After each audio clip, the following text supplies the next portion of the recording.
ഇന്ന് നമ്മുടെ വീട്ടുമുറ്റത്ത് നിൽക്കുന്ന ചീരച്ചേമ്പ് വെച്ചൊരു തോരനുണ്ടാക്കാം. പോഷകസമൃദ്ധമായ ഈ ചേമ്പിന് ഇലച്ചേമ്പ്, സുന്ദരിച്ചേമ്പ് എന്ന പേരിലും അറിയപ്പെടും. ചേമ്പിന്റെ പോലുള്ള ഇലകളാണെങ്കിലും ഇതിനടിയിൽ കിഴങ്ങുകൾ ഉണ്ടാകാറില്ല. ഇതിന്റെ ഇലയും തണ്ടും കറി വെക്കാൻ ഉപയോഗിക്കാം. നമസ്കാരം, എല്ലാവർക്കും ഷൈനി വിഷനിലേക്ക് സ്വാഗതം. ഞാൻ ഇതിന്റെ 3 ചേമ്പിന്റെ ഇല എടുത്തിട്ടുള്ളത്. തണ്ടോടുകൂടിയാണ് മുറിച്ചെടുത്തിട്ടുള്ളത്. ഇതിന്റെ തണ്ടും നല്ലത് തന്നെയാണ്. ചേമ്പിന്റെ തണ്ടിൽ നിന്ന് ഇല സെപ്പറേറ്റ് ചെയ്തിട്ട് ഇതുപോലെ ഒന്ന് ചുരുട്ടിയിട്ട് ചെറുതായി കട്ട് ചെയ്തെടുക്കാം.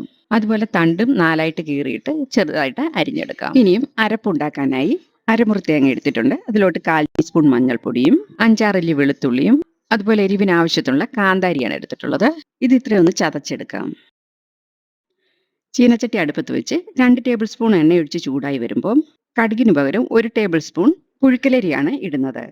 ഈ അരി നന്നായിട്ട് മൊരിഞ്ഞു വരുമ്പം മീഡിയം സൈസ് വലുപ്പമുള്ളൊരു സവോള ചെറുതായി അരിഞ്ഞതും കൂടെ ചേർക്കാം. പിന്നെ സവോളയ്ക്ക് ആവശ്യത്തിനുള്ള ഉപ്പ് കൂടെ ചേർത്ത് ഉള്ളി വഴണ്ടി വരുന്നവരെ ഒന്ന് ഇളക്കി കൊടുക്കാം.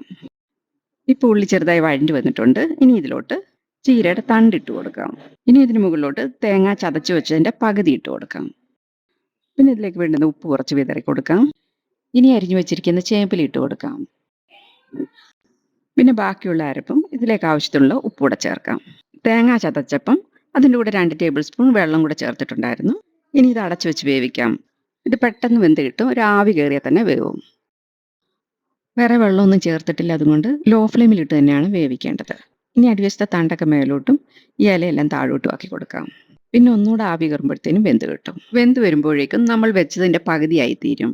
ഇനി എല്ലാം കൂടെ ചിക്കി തോർത്തിയെടുക്കാം. അങ്ങനെ ചേമ്പിൻ്റെ ഇല തോരൻ ഇവിടെ റെഡിയായി. ഇനി ഇത് സെർവിങ് പ്ലേറ്റിലോട്ട് മാറ്റാം. നല്ല ചൂട് കുത്തരിച്ചോറിൻ്റെ ഒപ്പം ചൂടോടെ കഴിക്കാൻ നല്ല രുചിയാണ്. എൻ്റെ വീഡിയോ നിങ്ങൾക്ക് ഇഷ്ടമായാൽ ലൈക്കും ഷെയറും സബ്സ്ക്രൈബും ചെയ്യാൻ മറക്കരുതേ. താങ്ക്